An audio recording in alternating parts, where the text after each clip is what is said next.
Deir Zor, and there is the city of Deir Zor, and I will, of course, talk about the Deir Zor. Just, wanted to give you an idea about these black lines here. So Rasuline was another place for Armenians to, let's say, settle. Before Armenians reached Rasuline, it was a very small village which was inhabited by Chechens.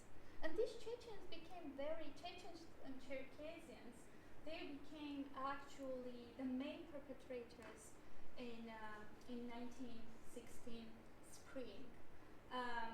Why? First of all, because they were refugees themselves. They were settled there by an Ottoman government. Most of them were deported from Russian Empire. They hated Armenians, believing that Armenians are like friends of Russians. They really hated Armenians, and it was an opportunity for them to use these Armenian refugees who would come to Rasuline.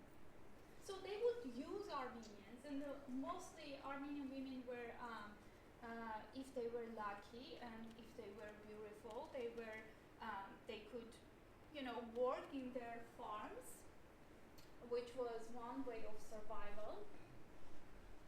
And but again, the conditions of these concentration camps is in every survivor's memoirs, and this is just a small part of it, written by a survivor who says that there was a small lake covered in a frog foam, smelly and full of red worms. The animals would drink the water from the lake, and the deportees.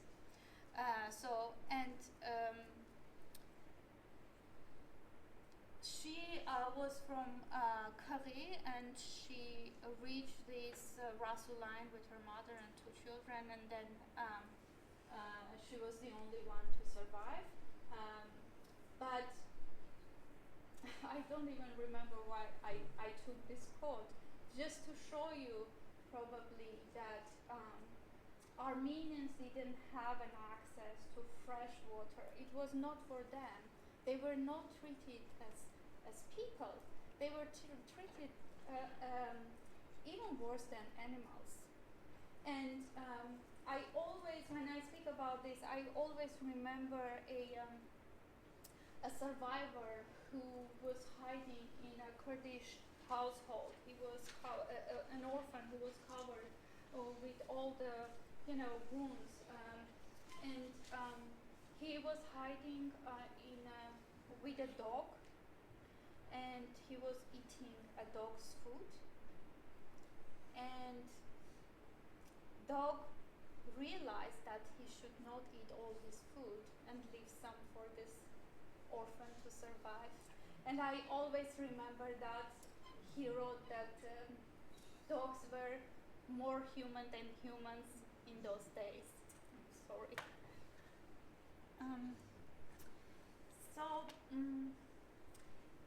This is Rasuline. This picture is a very bad quality, but just to give you an idea about the tent city of Armenian survivors, and this was basically in the middle of the desert. And everyone here knows about Deir Zor and what Armenians went in Deir Zor, but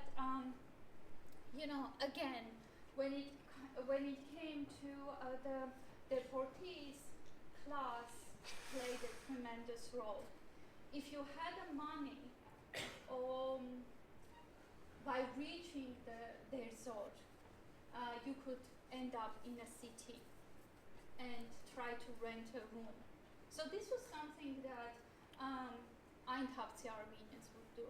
Eintopsi Armenians, a very rich caravan, like a deportee convoy of Eintopsi Armenians, were sent to Deir Zor because there was a deal between perpetrators that this caravan has a lot of gold, so they knew what they were doing because they wanted to plunder this gold, so they were also dividing deportees between one another. So this, they reached their zone, and you saw the map. In order to get into the city, you had to bribe the guards, and first that was it. Second challenge was to find a room to rent. And as I said, many Armenians were not treated like people or humans. They were treated like, animals. And you can see it from this quote. But also, first Armenians who were deported and ended up in Derzor and in Mosul were Zeytunsi Armenians. And Zeytunsi Armenians were very interesting. They managed to build this. They were very good bread makers. They built this, the shops for them. They opened the first, cafes in Derzor, in a city of Derzor. And also, Derzor had a small Armenian community when Armenian deportees arrived. So these people also tried to help. And do not forget about Aleppo Armenians, which were tremendous help for these deportees for survival. And Khachik Muradian wrote about Aleppo Armenians, how they were organizing this, relief, and how they were sending money through orphans, through their other channels. They needed money in order to survive and buy food. But again, even if you are lucky to get into the city, you have to convince these Arabs to rent you a room. And this citation is just an example of that not everyone was willing to do it. So what happened with Armenian women? They learned that no matter what, they are going to be raped, and they learned to use their sexuality. They learned that they can use their sexuality in order to gain some food and to save their families. So this was also a big transformation for Armenian community. Those who had beautiful girls, they would offer these girls in exchange of patronage, let's say someone who would take care of them. And remember that they were in a constant threat of being deported again and again and again. And to stay in one place, at least for a month, was a relief, because they could, gain their strength. And this is why women became essential, but their bodies became essential. So the sexual barter was something that was played by Armenian women in order to save their children. Many Arabs, Jews, and people in the region would approach these camps and would buy Armenian children to convert them, or buy Armenian women to use them as slaves. And it was always a challenge for Armenians, but they knew that this was the only way of survival. If they had a chance to survive, this is the only way to survive. Talking about the resistance, I should mention Aleksanyan. Probably you know her. If you do not know, she was coming from a prominent Jevejan family. She was Eintopsi. She graduated in London. She was very well known in Eintop. She was teaching in the, if I'm not mistaken, in the American school there. And she was very well known by Eintopsi Armenian communities. And her students ended up in a position that they have to become prostitutes in order to save their family members.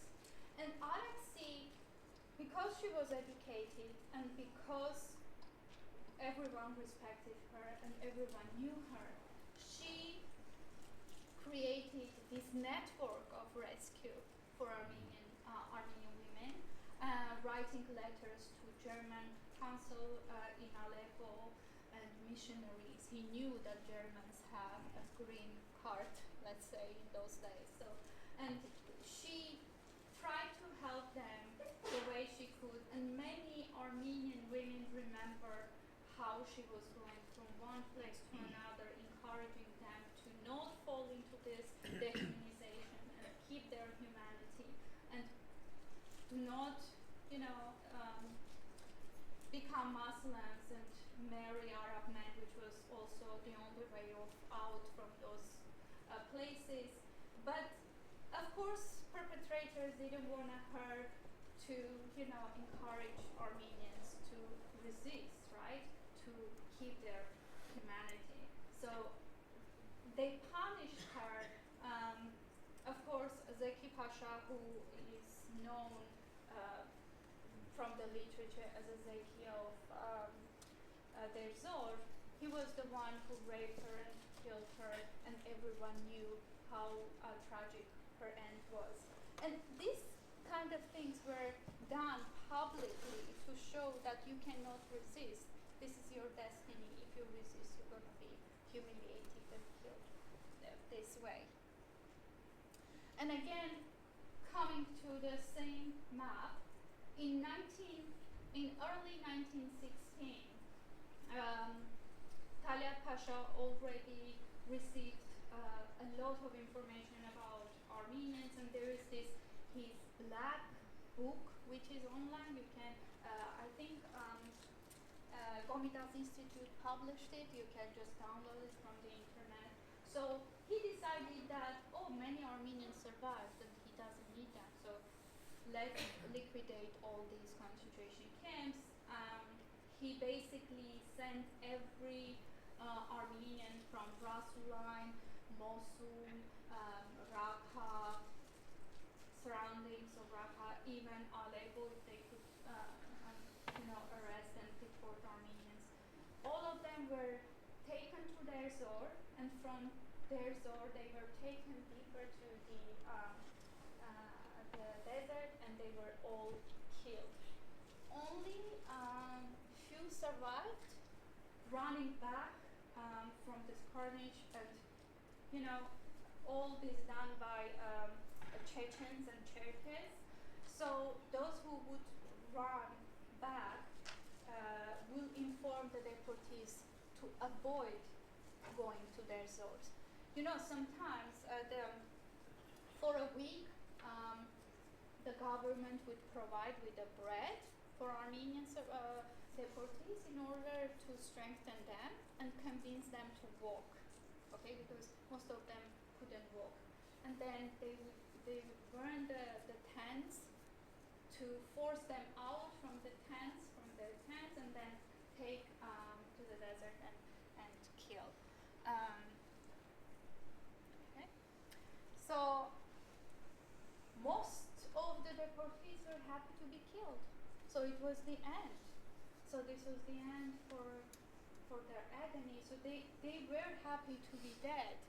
But so many were killed that some just survived because they were, on the top of those who were already killed. So this is the quote of one of the survivors who said that we were happy that they would finally kill us, ending our agony. I took my daughter's hand, and when our turn came, we jumped into the gorge full of newly killed bodies.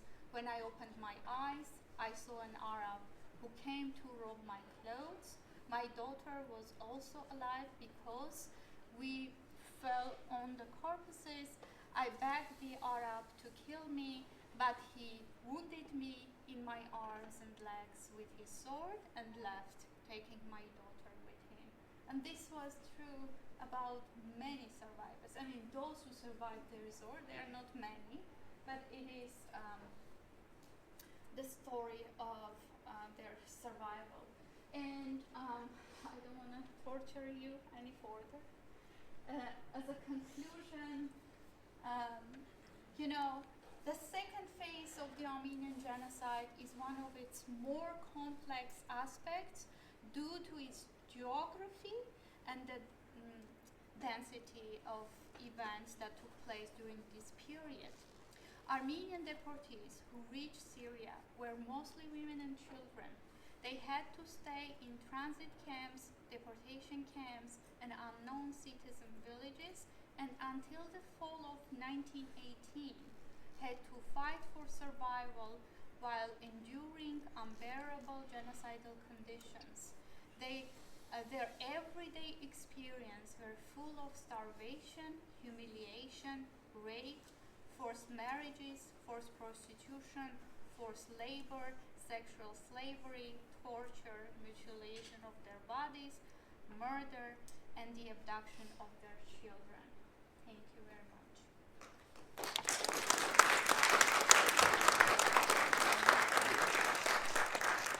Thank you very much. I think it is difficult to